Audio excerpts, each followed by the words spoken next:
Okay, hi, Alicia, and to the UTAR AMSA team. Thank you for having me. All right. My name is Janani Sivanathan. I am a consultant obstetrician and gynecologist, and also a maternal fetal medicine subspecialist. I have been in the ops and gynae field for about 15 years and currently working in Sunway Medical Center as well as the Sunway Velocity Medical Center in Cheras. I was trained in London for my subspecialty, and my passion is in the areas of preeclampsia, diabetes mellitus in pregnancy, multiple pregnancy, and detection and management of fetal anomalies. Um, yeah, that's me. I see. So I was wondering if the current pandemic has affected your services in any way. Okay, so there's no difficulty per se for the pregnant women to come for appointments, or as we can provide the travel documentation for the appointments. But definitely the COVID 19 pandemic has changed a lot in practice.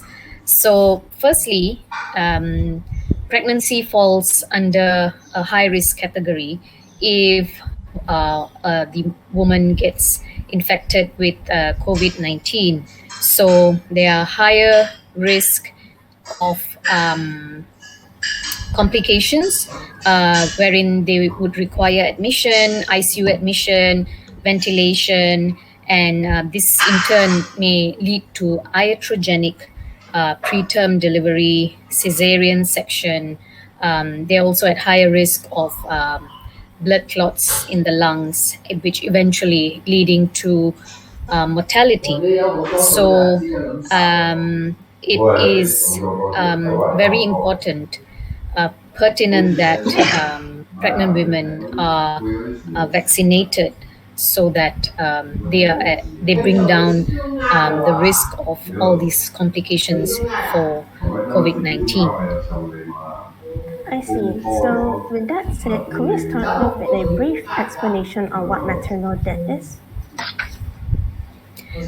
Okay, so maternal death or maternal mortality is defined as a death of a woman while pregnant or within 42 days of delivery or a termination of pregnancy from any cause related to or aggravated by the pregnancy, but not from accidental or incidental causes. I see. So there will be a slide showing the common causes of maternal deaths in Malaysia. So I would like to start off with preeclampsia. So preeclampsia is known to have a link with high blood pressure. Could you explain what this link is and what preeclampsia is? Okay, so let's go to the basics. Pregnancy induced hypertension, which occurs in pregnancy. Otherwise, the short term for it is PIH, is defined as hypertension that occurs in pregnancy after 20 weeks of gestation, meaning when the woman is 5 months and above. So, when this has occurred, and as the pregnancy progresses, if the woman starts to lose protein in the urine, that is called as proteinuria, then this would encompass preeclampsia. I see. So for pregnant women, what are some signs they should look for to know that they have preeclampsia? Okay, so so that's a good question, because I think the main role of doing this kind of public information webinars is so that the women are aware of symptoms that they can look out for. So if they are already diagnosed with pregnancy induced hypertension, or they are already known to have hypertension before pregnancy. So that's either essential hypertension or chronic hypertension.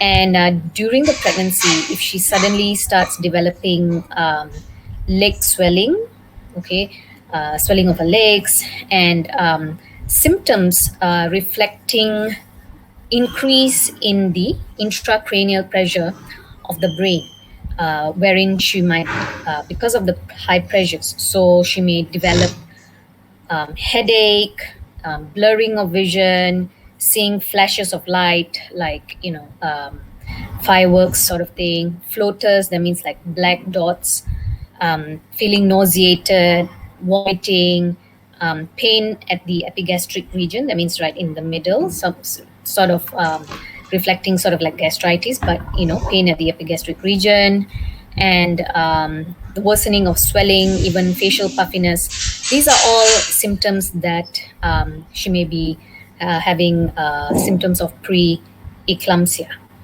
and it is very important to go and seek medical attention, because if it's left like that, the woman can develop the more severe complication, which is eclampsia, which means fitting.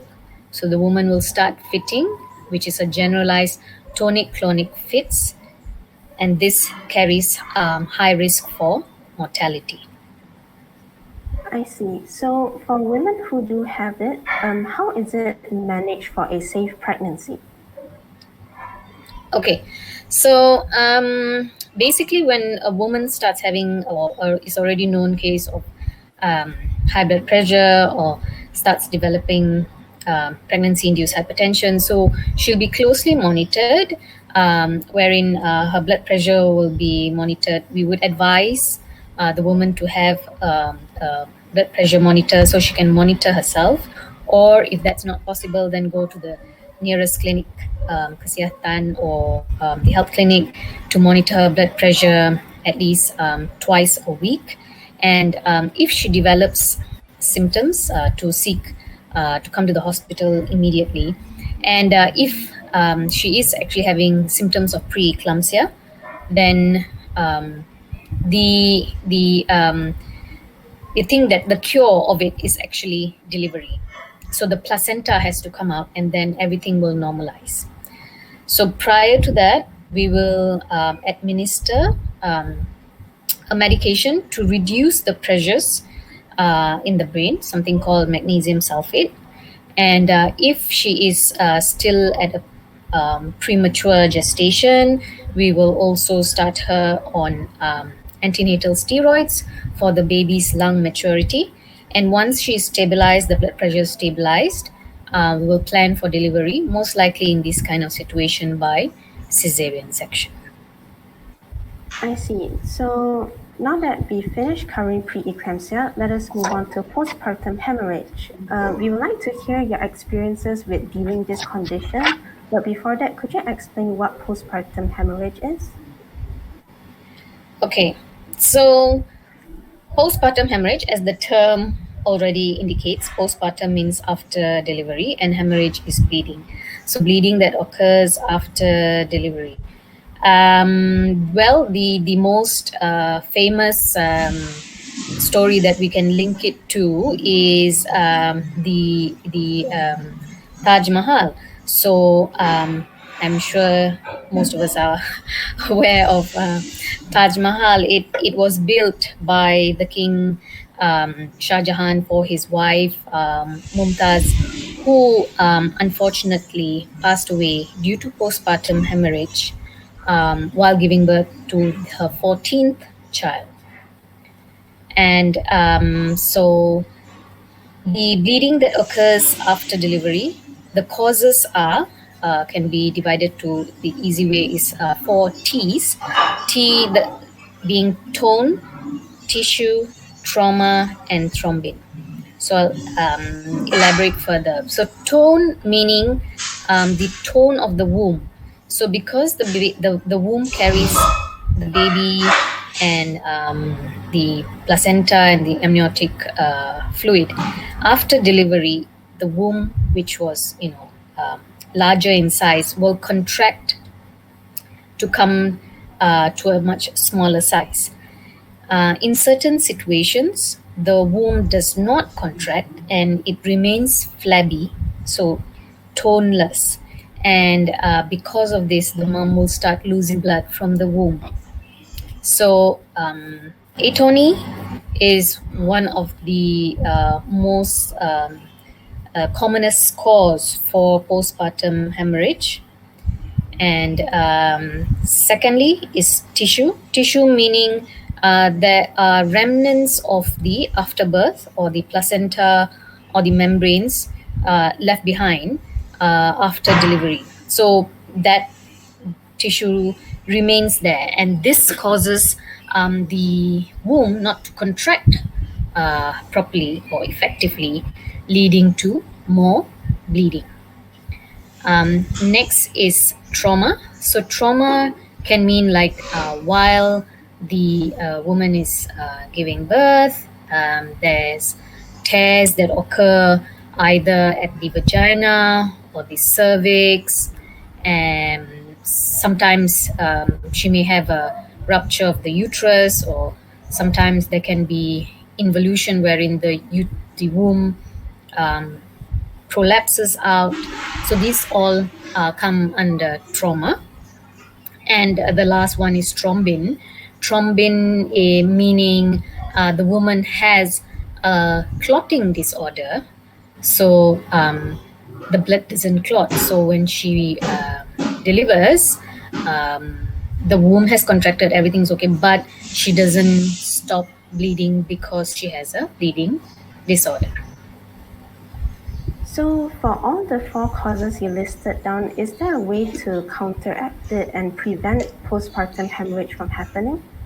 Of course, definitely. So, in Malaysia, we have done pretty well with our maternal mortality rate compared to the 1960s. We brought down the maternal mortality rate by all this recognition of postpartum hemorrhage as well as management of preeclampsia. So recognition is the most important thing. So it's important for the birth attendant or the person conducting the birth, either the doctor or the midwife, to recognize that the the lady is bleeding, look at the vital signs, and so the steps for management is, first thing, get help. Secondly, um, resuscitation, and with looking at the airway, breathing, circulation, and then we start IV fluids and give blood transfusion if needed. Then we determine the cause. Why is she bleeding? Is it because of the atony? Is it because the tissue, as in the placenta, bits are still there? And then manage accordingly. So first thing we do is try to massage the womb so that this will stimulate to make the womb contracted, and when that happens, the bleeding will reduce or stop. If that doesn't happen, then we start medications to make the womb contract. These are called oxytocics. And if that still doesn't happen and the womb is still very flabby, there's an option of putting in a balloon to sort of cause the distension of the womb inside with pressure so that the bleeding stops from the walls. And we leave the balloon tamponade for about 24 hours and see if she remains stable. If she's still bleeding, then we need to take her into the operation theater and do a surgery to make the womb contract. And this is when we use sutures called compressive sutures, or technique called like B-Lynch, and try to stop the bleeding. If it still continues to bleed, then we try to ligate or stop the blood vessels coming or going to the womb, like the uterine arteries and the bigger vessels that are supplying the womb. And as a last resort, if despite all those measures, she's still bleeding, for life-saving procedure, we will need to do a hysterectomy or the removal of the womb, because that is the source of bleeding. So this is all mainly in case of atony. When it comes to tissue, that's why it is very important for the person conducting the delivery to ensure that the placenta or the afterbirth is complete. There are no cotyledons left behind, and also to make sure that there are no membranes uh, left inside the womb. Trauma is when we can clearly see if there's a tear, and if it's very deep and very extensive tears, it is better to resuscitate the woman and take her into for surgery, so that that she's more relaxed. There's appropriate lighting, and we can suture in a better manner and completeness. Thrombin is something that probably we would already know if that happens, because she probably already knows that she has some form of bleeding disorder. But otherwise, then we will need to treat the problem accordingly.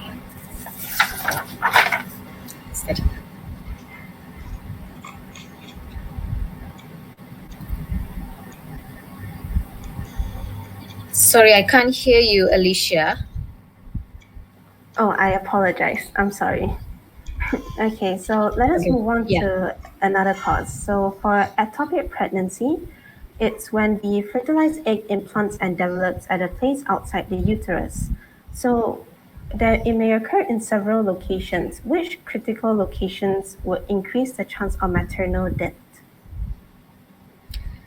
Okay, so basically, most ectopic pregnancies are very dangerous. However, the ectopic pregnancies that are coming up now and pretty significant are the cesarean scar pregnancy, due to the increasing cesarean section rates across the board. Okay. So we will stick to the basic, most commonest ectopic pregnancy, which occurs in the fallopian tube. And the isthmic type is where it will rupture earlier, because that's the narrowest part of the fallopian tube. So, as you can see in the picture, this is the fimbrial and this is the ampulla. This is the larger segment of the tube. The isthmic is quite narrow, and this is the interstitial. This can be confused with an intrauterine pregnancy, especially if you don't sort of suspect. It will be sort of located at the side of the womb, and this is the cesarean scar pregnancy. So the important thing is detecting or suspecting an ectopic pregnancy. So the woman will have symptoms such as spotting or bleeding after she has missed her periods. Some women may not even have missed their periods. Probably like at 3 weeks they start spotting, and then they have a bit of low abdominal pain, but they don't think that they're pregnant because they never actually missed the period. And so that is why it is important to go and seek medical attention if you have pain, because you might actually have an ectopic pregnancy. So it is very important to do a scan at early pregnancy to ensure that the pregnancy is within the womb at the proper position. Okay, and the intrauterine gestational sac is in the proper place. So how do we detect it?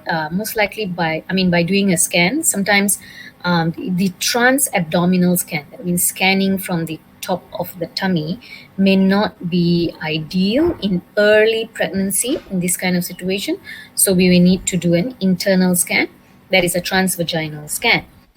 And if we do not see the pregnancy, but the urine pregnancy test is positive, then we need to do a blood test for the beta HCG levels. So this is the pregnancy hormone levels, and we will compare it after 48 hours to see if it has more than doubled. And that suggests that it's an ongoing healthy pregnancy. But if it doesn't or increase that much, or it remains the same, then we need to be more cautious and think that this could be an ectopic pregnancy because we are not seeing anything on scan. So the patient needs to be followed up. And if we suspect, then if we start seeing the pregnancy outside, depending on the size, if there's no fetus seen, there's no fetal heart, and it's a small sac, it can be managed conservatively with medical treatment, which is with some sort of chemotherapy drug called methotrexate to stop the pregnancy. However, if the pregnancy can be clearly seen outside and there's a fetus with a fetal heart measuring more than, and the sac is measuring more than 3 centimeters, then she would require an operation to remove the tube that is affected. Unfortunately, most of the times, as mentioned before, the woman doesn't think that she's pregnant, and she just thinks that, it's just some spotting and some pain, and some women just, think that, it'll get better and just be at home, and they come in a critical state where the tube has already ruptured. She's having severe internal bleeding, and she has gone into a cascade of DIVC, or disseminated intravascular coagulation, where everything starts to bleed, and unfortunately it's too late to save the woman. So it's important to educate and let them know that even if you do not miss your period, but you have bit of spotting and pain, please go and get yourself checked. I see. That time you said for ectopic pregnancy involving the fallopian tube, they might have to remove it. Does it mean the woman may become infertile and affect her pregnancy next time? No, not at all, because that's why we have 2 fallopian tubes and 2 ovaries. Yeah. So the other tube hopefully is functioning well, and during the operation, we will also check to see how the other tube is looking, and inform the patient regarding the findings. So it doesn't mean that she has no chance of getting pregnant again. However, because she has already had an ectopic pregnancy, the risk of a subsequent or a repeat ectopic has gone up to about 20%. So she will need to have an early scan as soon as she's pregnant in the next pregnancy. So yeah, she can still get pregnant, so that's not a worry, unless the other tube is also damaged, wherein the doctor will explain to her, and then probably her only option is IVF or artificial reproductive techniques. It doesn't render the patient infertile.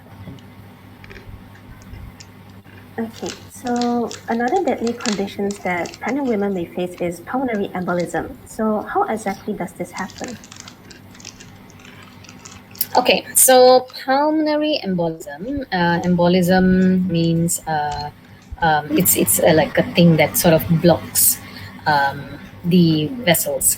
So pulmonary is the lungs. So pulmonary embolism is wherein the blood clot has gone and blocks the arterial supply in the lungs, and this results in difficulty in breathing, and eventually the patient will collapse.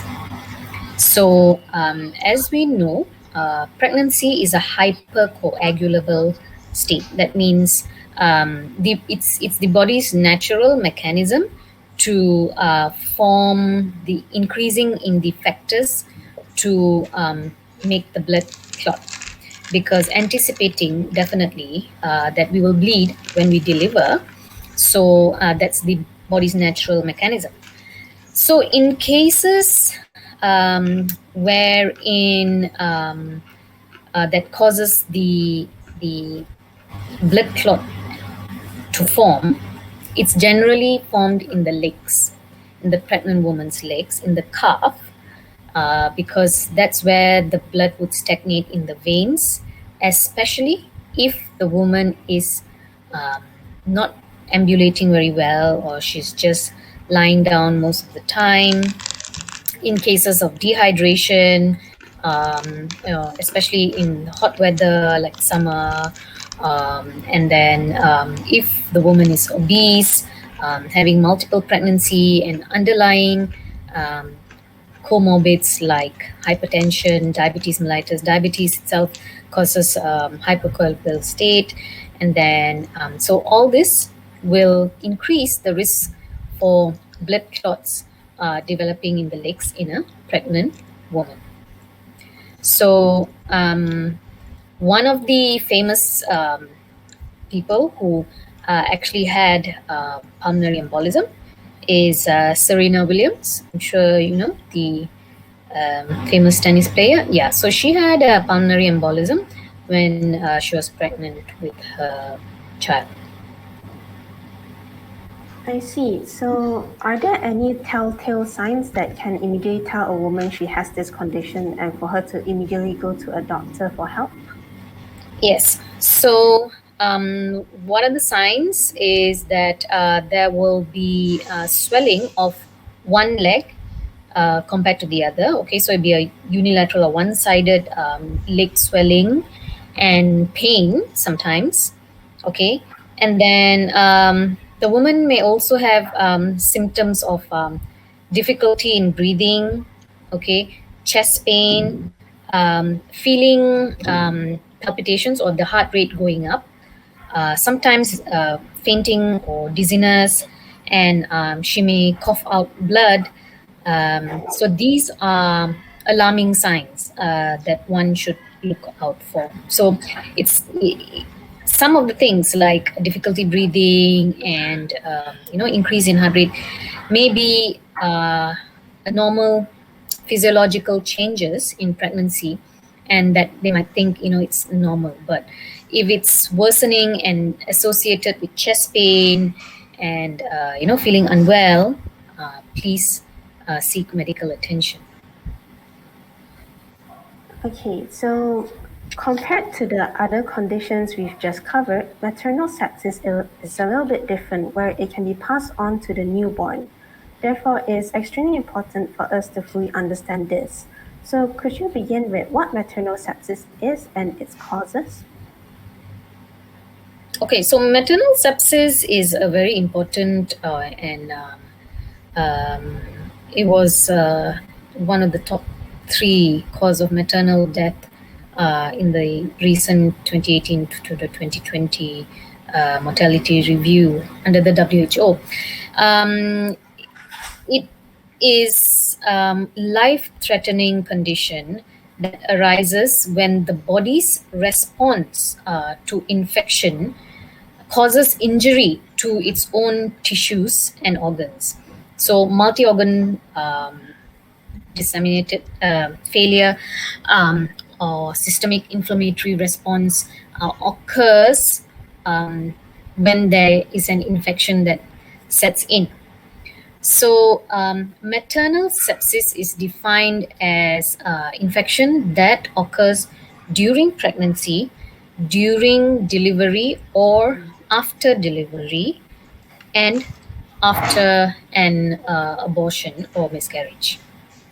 So,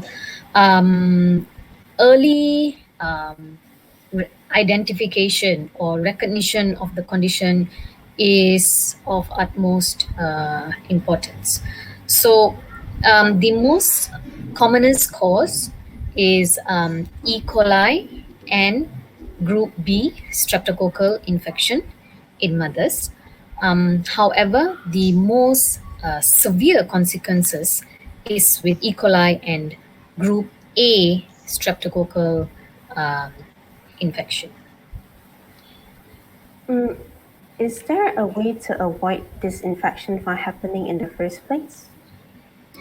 Okay, so yeah, avoidance of infection is something that um, is very important as well. So how can we do that is by the basic principles of hand hygiene. So pregnant women, basically when we attend to them, we have to make sure that we adhere to the hand hygiene practices of washing our hands before and after touching the patient, and um, sterile aseptic delivery techniques and things like that.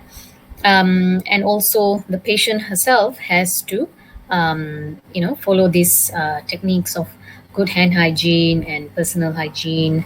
And also sometimes this sepsis, as in like the group A streptococcal infection, can occur and be passed on to the pregnant woman from her own younger children, as it is common in them, or among other family members.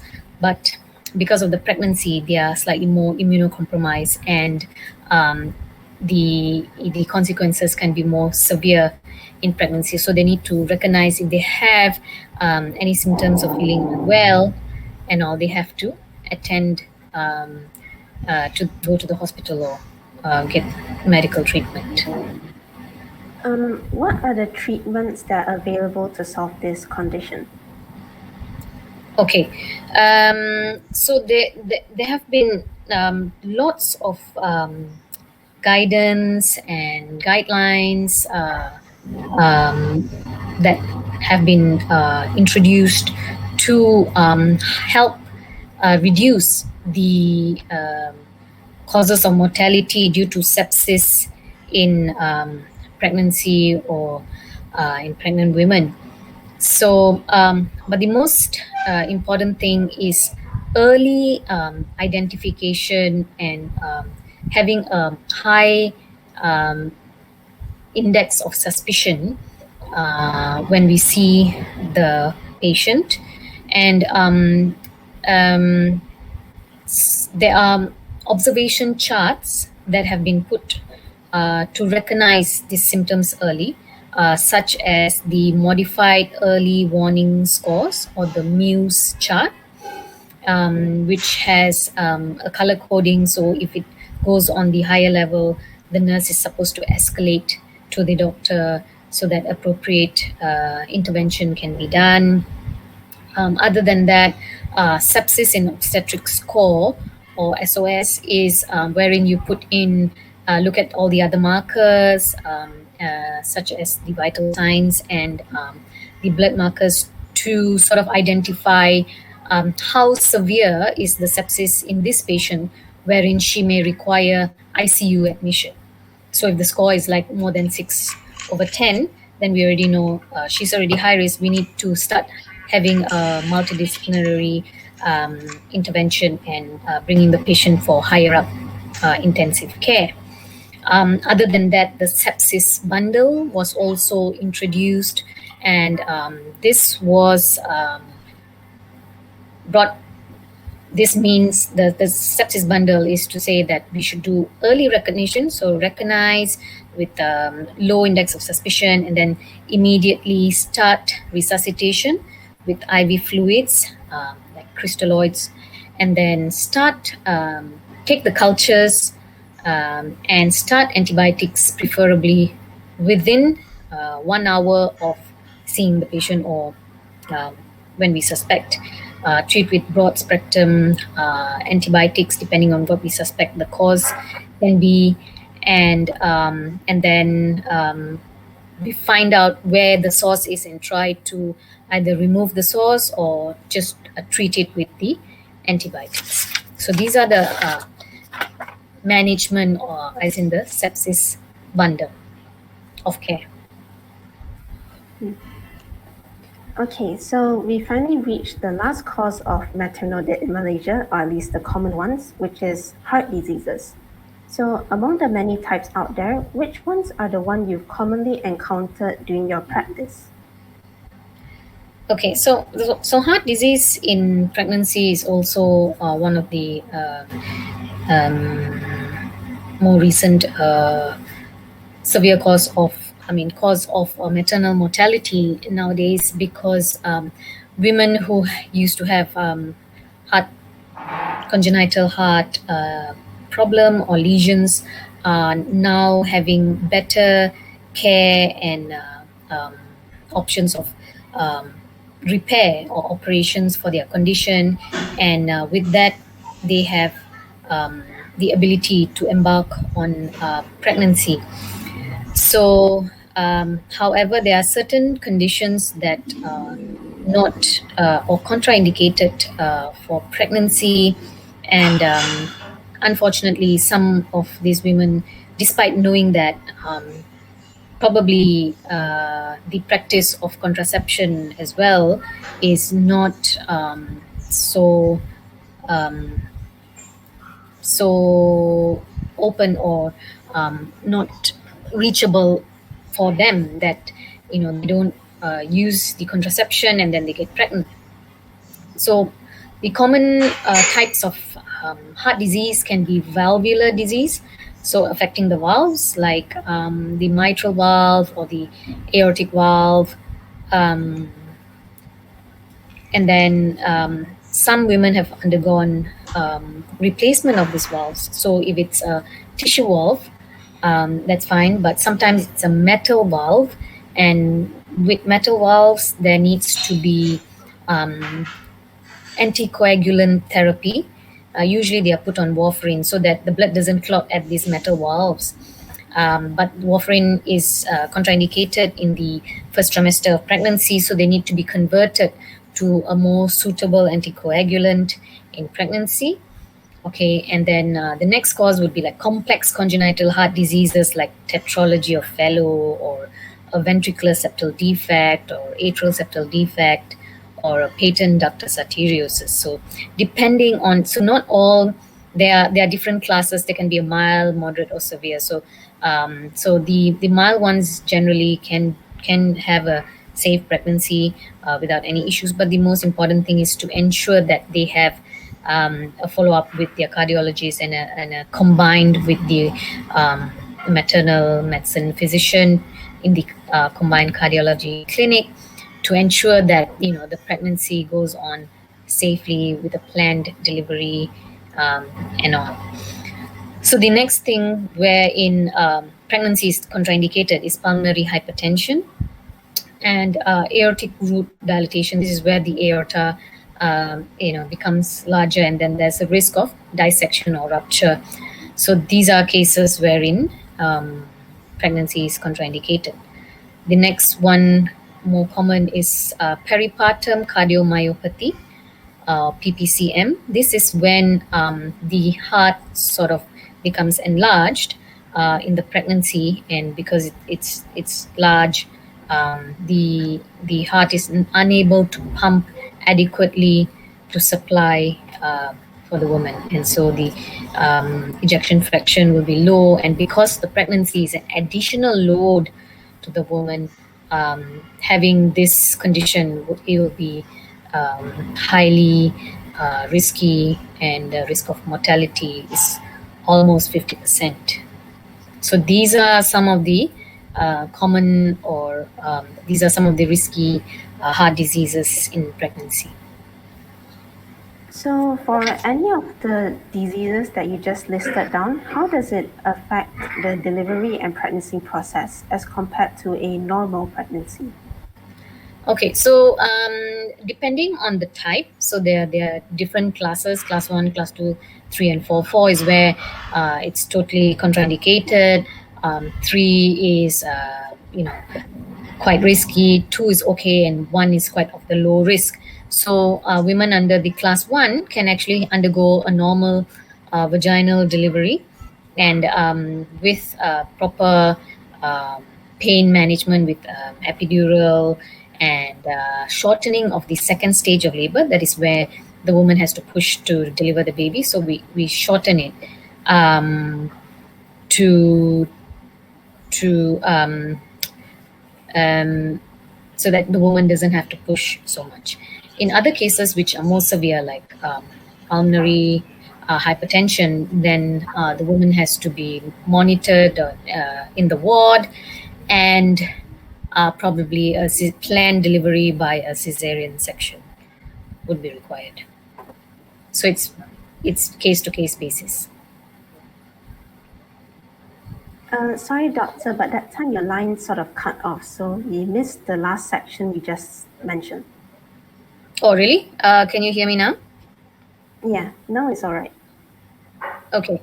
So there are like four classes. So class one is like low risk, and class two. So these cases, they can have a normal vaginal delivery with adequate pain management with epidural and things like that, and also to shorten the second stage of labor. This is when the active pushing starts, so that the mom doesn't have to exert so much. So we will shorten it by giving assistance either by using a forceps or ventouse assisted delivery. In the more severe classes like class 3 and 4, where in probably a cesarean section would be required. So it really depends on case to case basis. Okay, now we've finished covering the common causes of maternal death. So for more general questions, such as in Malaysia, preconception counseling and routine pregnancy checkups are advised as a form of prevention. So could you tell us why they're important? Okay, I think as we've covered all this, it is so clear that preconception counseling is very important, especially for women who already have some underlying medical illness. Most importantly, is like heart disease. If you have a heart disease, you need to know whether, ask your cardiologist if it is safe to embark on a pregnancy, or if it is not, please take adequate contraceptive measures. Some women who have autoimmune diseases like SLE, they need to be ensured that they are disease free or in remission, or when it's safe. It doesn't mean that they can't get pregnant, they can, but when it's safe for them. So, a discussion with their rheumatologist. And then women who have diabetes mellitus have to ensure that they have a good control of their diabetes before they embark on a pregnancy, so that they have a healthy pregnancy and a healthy fetus, because poorly controlled sugars will lead to congenital abnormalities or deformities in the baby, in the brain, heart, spine, and risk of miscarriage and things like that. So to ensure that the control is good before they embark on pregnancy with the HbA1c, ideally less than 6. So HbA1c is the monitor to see the control over a period of 6 months. And so saying that even hypertension, to ensure that the medications are optimized and these medications are safe in pregnancy, and also to ensure that the kidney function is good. So that is why preconception counseling is so important, so that we start off at an optimized level and have a optimal pregnancy outcome at the end of the day. So for women who do not have any of those issues, routine pregnancy checkups are also important, because sometimes we do not know that we have underlying problems. All problems may occur in the pregnancy itself. So, for example, like pregnancy induced hypertension, the woman was fine before this, she never had high blood pressure, but it happens in the pregnancy. Gestational diabetes mellitus happens in the pregnancy. So, routine checkups are important, so that these things can be monitored. And other than that, adequate vaccinations that are required in pregnancy, all that is given to optimize the health of the mother and baby. Okay, so In your opinion, is conducting sessions like this enough to help raise awareness on this matter, or can more be done for this? Yeah, so I think, yeah, like, in what you guys are doing, having this webinar, this live stream is very important to educate the public, and with that, more can be done to bring around safer pregnancy outcomes and reduce the risk of moms dying in pregnancy or delivery. Yes. Okay, so before that, I believe during pulmonary embolism, you had previously mentioned about Serena Williams' case, but when she was experiencing a pulmonary embolism after a C-section, it took quite a while for the medical staff to believe her until she persisted and asked for a CT scan, and it proved that she actually did have it. So, what are some advice you would give to mothers who may have difficulty in expressing their discomfort and pain to doctors? Okay, so yeah, so as mentioned, it is sometimes not easy to pick up the subtle signs of pulmonary embolism because it may mimic the changes that occur in pregnancy. However, in a patient who has high risk, like in Serena's case, she had issues with pulmonary embolism before itself, so she was aware of the that what she might be going through again. So because of that awareness was why she could actually say that no, something's not right. Um, so unfortunately, not all women have that insight, and that's why maternal mortality does happen. So sometimes, like, picking up these things are not that easy, but I think it's very important for the pregnant lady, if she's not feeling well or there's something bothering her, to actually say it out to someone. um, Generally they should have a good rapport with their obstetrician, because they would be seeing them for the antenatal care, or seeing the midwives for the antenatal care, and someone that they can relate to. So sometimes they feel that, oh no, I shall not bring this up because I don't want to trouble the doctors, or I think it's just nothing. We should avoid all that, because pregnancy is high risk, and anything can happen and tip over the balance, and then it's too late. So, in this case as well, is there something doctors and nurses can do so that they can prevent this from happening, like being more attentive to these issues? Yeah, so like I mentioned in the for the sepsis care as well, um, a high index of suspicion and early recognition is so important, like for everything. So we shouldn't take things easy and say, nah, this is just normal, and things like that. So it's important for that. So sometimes the midwife or the nurses may highlight something, and the junior doctors or may think that no, this is okay. So if the nurses feel that it's an inappropriate or inadequate response, they can also escalate the matter to the consultant or the more senior doctor, so that some action can be taken. Okay, so now that we've finally reached the end of this segment, could you give some words of encouragement to our audience? Okay, Perhaps so to any expecting parents. right. So I hope it wasn't like a scary session, like, because we're talking about such morbid things, but I think very important topic with regards to the risk and complications that can happen in the pregnancy. So for pregnant women or those who are planning to get pregnant soon, it's important to go for preconception care, and have safe access to all services, be it antenatal care, or sometimes uh, miscarriage or abortion services. leading a healthy lifestyle. If you're pregnant, it is important to get an early scan done to ensure the pregnancy is located in the right position in the womb. Start your preconception vitamins or folic acid for a good formation of the baby.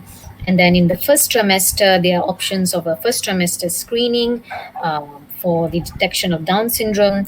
And also a preeclampsia screening risk to see if you are at risk of developing preeclampsia. So there are a few criterias there. If this is the first pregnancy and your age is more than 35, that itself ticks two boxes, and you will need to be on blood thinning agent such as aspirin, low dose aspirin. So lots of women put on low dose aspirin to prevent the development of preeclampsia as the pregnancy progresses. Supplementation with calcium and vitamin D3 is also important, and having a healthy lifestyle, avoiding, avoiding smoking, alcohol, and eating in moderation. So, not eating for two sort of thing. Have your vaccinations completed in pregnancy. So vaccines that we would advise would be the flu vaccine, the Tdap vaccine, which is the tetanus, diphtheria, and pertussis vaccine, as well as now, most importantly, the COVID-19 vaccine. And of course, throughout the pregnancy, we will need to do a modified sugar test to see if the risk of developing gestational diabetes, and of course, the routine scans to ensure baby is also growing well, and then have a delivery plan discussion at 1 month before your due date, or at least by 36 weeks. Okay, so we've finally arrived. And then all will be good. We've reached the Q&A segment where we have received some questions from the audience. So one of the questions is, what are the scenarios where breastfeeding is harmful for the pregnant women? Come again, sorry? One of the question is, what are the scenarios where breastfeeding is contraindicated?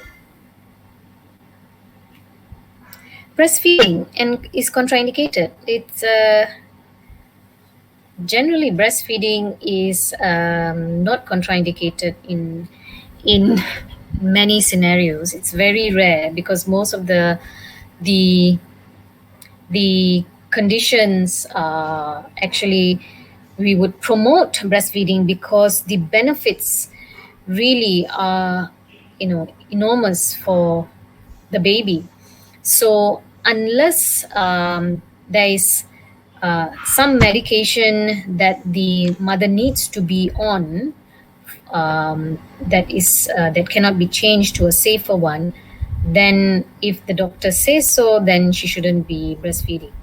So even in cases where in the third world countries or the poorer countries, like in Africa and all that. So the conditions where breastfeeding is contraindicated is obviously like HIV. The mom has got HIV, then we wouldn't advise for breastfeeding, and formula milk will be given. However, in these countries, the low income countries where they are not able to get access to that, breastfeeding is still advocated even if the mom is HIV positive, because otherwise there's nothing else that the baby is going to get. So certain conditions, but generally it's HIV, and if the mom is on certain medications that are contraindicated.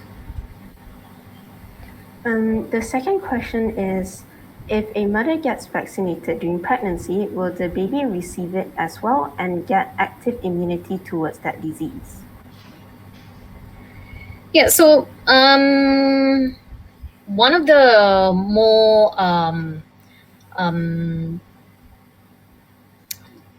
what do I say? Conditions that we've seen works in is that's why the Tdap vaccine has been advocated because it prevents the diphtheria and pertussis or the whooping cough in the newborn baby, um, uh, and the antibodies are formed in the baby when the mom has been given the vaccine.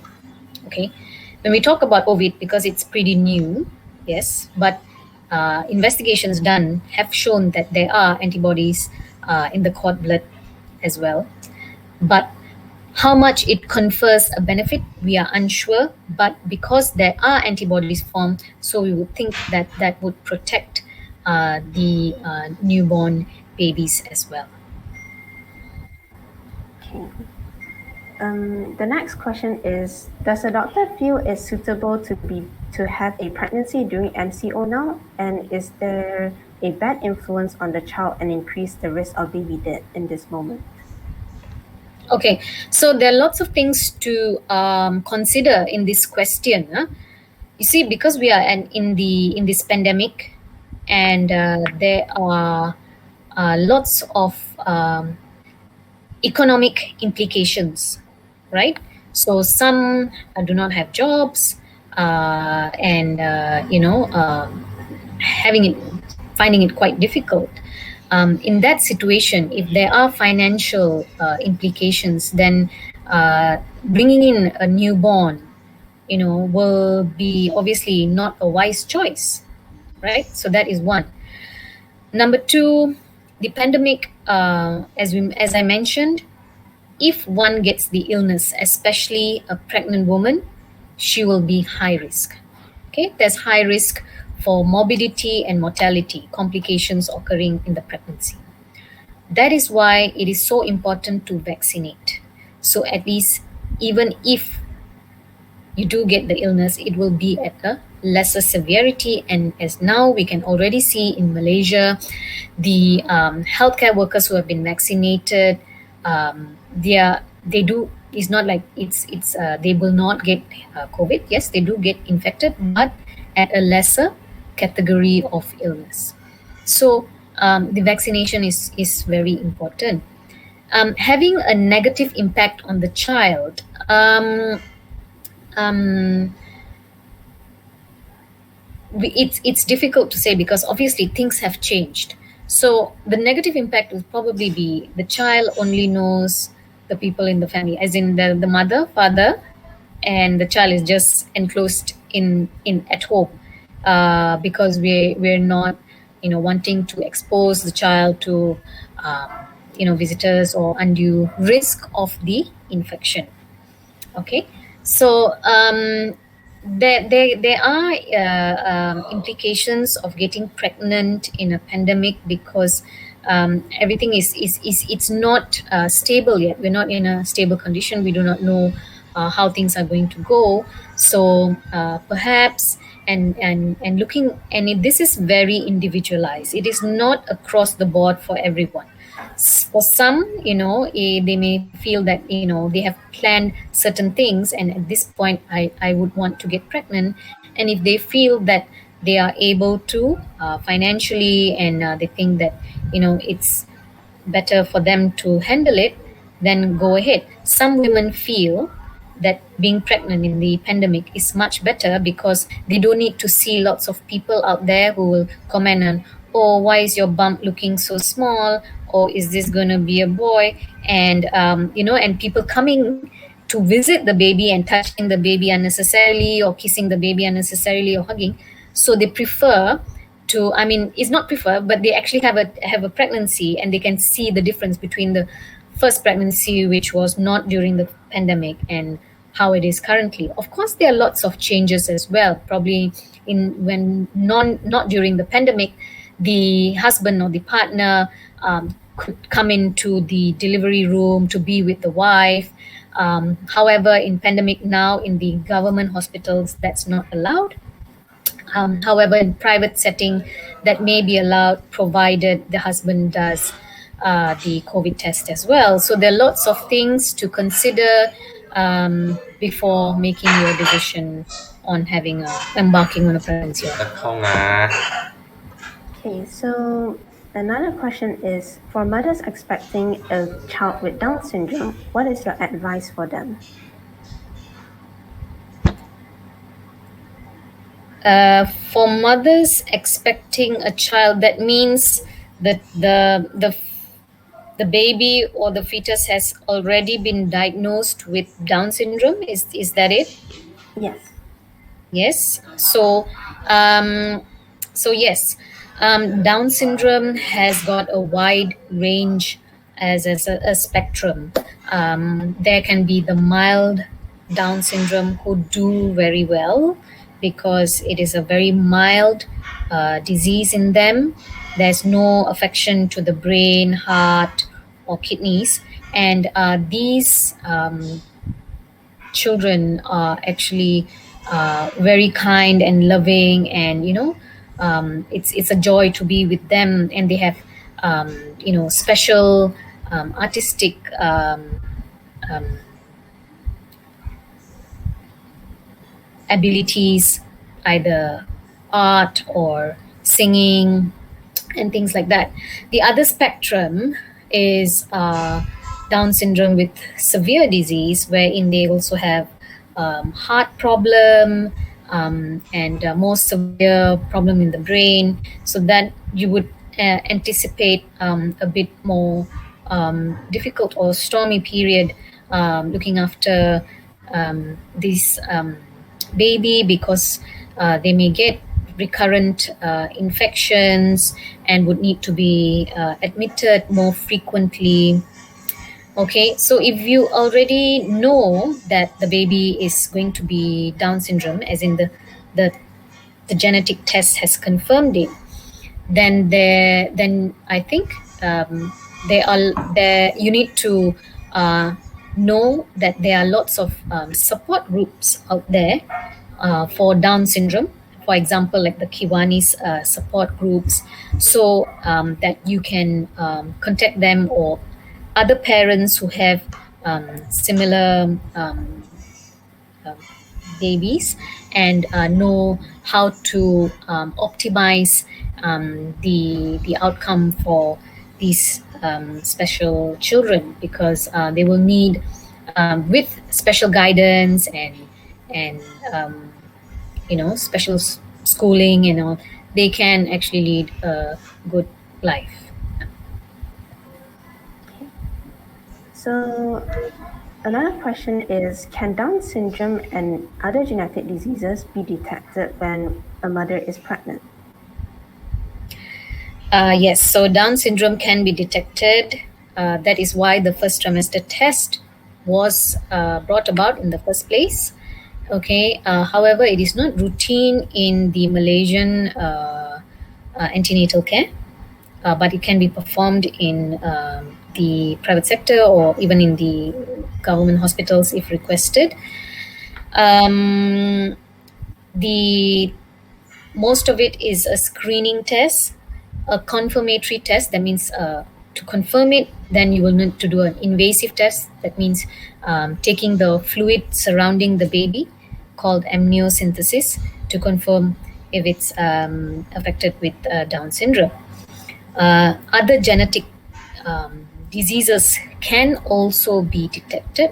However, not all genetic diseases can be detected when the mother is pregnant. So, mostly chromosomal abnormalities or some micro deletions can be detected, Hey but everyone, not and all. welcome back to another SchoolCap guide.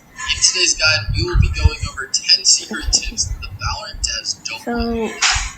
lastly, during this This pandemic, information has been curated how by the does top a Valorant players and COVID-19 coaches who infected spent mother countless hours of have research any studying the most effective, special up-to-date complications tips for you their won't find pregnancy and anywhere labor? else. Remember to click the sub button and the bell icon to keep up to date with the most Come high-quality again. Valorant guides that you won't I'm find sorry, on I any meant other to say channel. that for pregnant So on this women list, we who have a has the recent hit COVID that might now, sound familiar to the CS what are members the that may be seeing special some Valorant.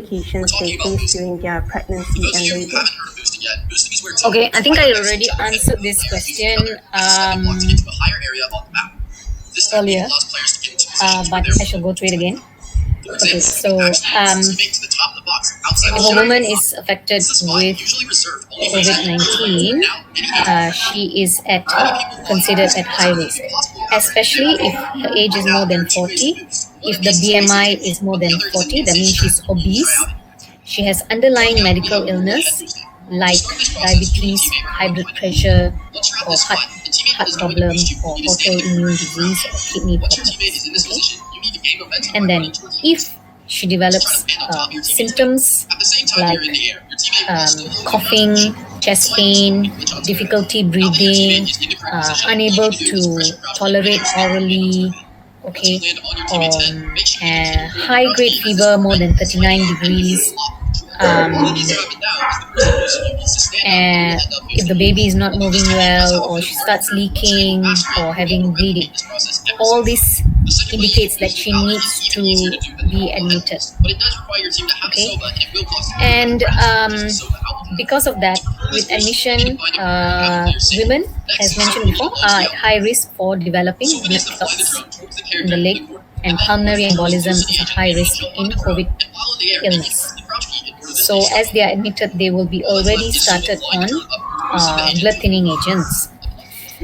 So because the pregnancy is already a load on the mother, this itself will cause her to breathe, difficult to breathe. So if she goes into the next stage wherein she needs assistance for breathing, like ventilation, then the what they would do is to actually deliver the baby so that the womb will come much smaller and not pressing up to the diaphragm, causing the breathing difficulty. So she may not be term, okay, she may be preterm. So the risk of preterm delivery, okay, and obviously because she's not going to labor like that, she will need a cesarean section. So all these are the risk for a pregnant woman if she has COVID. Okay, so that marks the end of today's live stream section.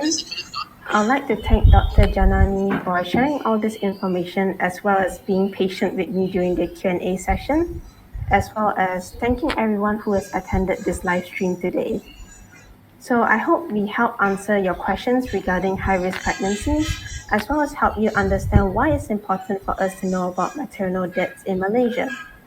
So please do follow our social media at AMSA Utah on Instagram and Facebook to keep up with our activities, such as our Q&A and upcoming live stream on the 25th on the topic of midwives. And please do also follow Dr. Janani's Instagram and Facebook to keep up with her activities as well. So I'd like to thank everyone again, and please do stay safe and healthy during these times. Thank you. Thank you for having me on this show as well. If there are further questions, you're free to DM me on my Insta, and if I'm able to, I'll try to answer your questions. Hope that this was